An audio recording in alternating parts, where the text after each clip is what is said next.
বিশ্বকাপের quarter final, Argentina বনাম Switzerland. কিন্তু ম্যাচের মাঝেই ঘটে এমন এক ঘটনা যা মুহূর্তেই ভাইরাল হয়ে যায়। রেফারির সঙ্গে উত্তপ্ত বাক্য বিনিময়ে জড়িয়ে পড়েন লিওনেল মেসি। সাধারণত মাঠে খুব কমই নিজের মেজাজ হারান আর্জেন্টাইন অধিনায়ক, কিন্তু এবার তিনি থামিয়ে দিলেন রেফারিকেই। আর্জেন্টাইন সংবাদ মাধ্যম ওলের তথ্য অনুযায়ী মেসি বলেন, ভদ্রভাবে কথা বলুন, আমাকে অসম্মান করবেন না। আমি আপনার সঙ্গে সম্মান রেখেই কথা বলছি, তাই আপনিও আমার সঙ্গে সেভাবেই কথা বলুন।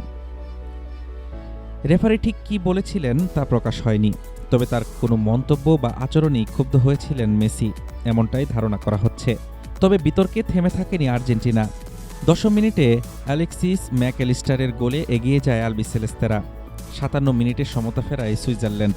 নির্ধারিত সময়ে ১-১ গোলে ম্যাচ গড়ায় অতিরিক্ত সময়ে। এরপর ১০ জনের সুইজারল্যান্ডকে ভেঙে দেন হুলিয়ান আলভারেজ।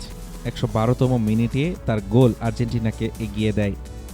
আর একেবারে শেষ মুহূর্তে লাউতারো মার্তিনেজের গোল নিশ্চিত করে ৩-১ ব্যবধানের জয়। এখন সামনে আরও বড় পরীক্ষা। বিশ্বকাপের সেমিফাইনালে আর্জেন্টিনার প্রতিপক্ষ জুড বেলিংহ্যামের ইংল্যান্ড। একদিকে মেসির অভিজ্ঞতা, অন্যদিকে বেলিংহ্যামের দুর্দান্ত ফর্ম। বিশ্বকাপের সবচেয়ে পরীক্ষিত লড়াইয়ের মঞ্চ এখন প্রস্তুত। হাফিজুর রহমান তুষার, ঢাকা টুডে।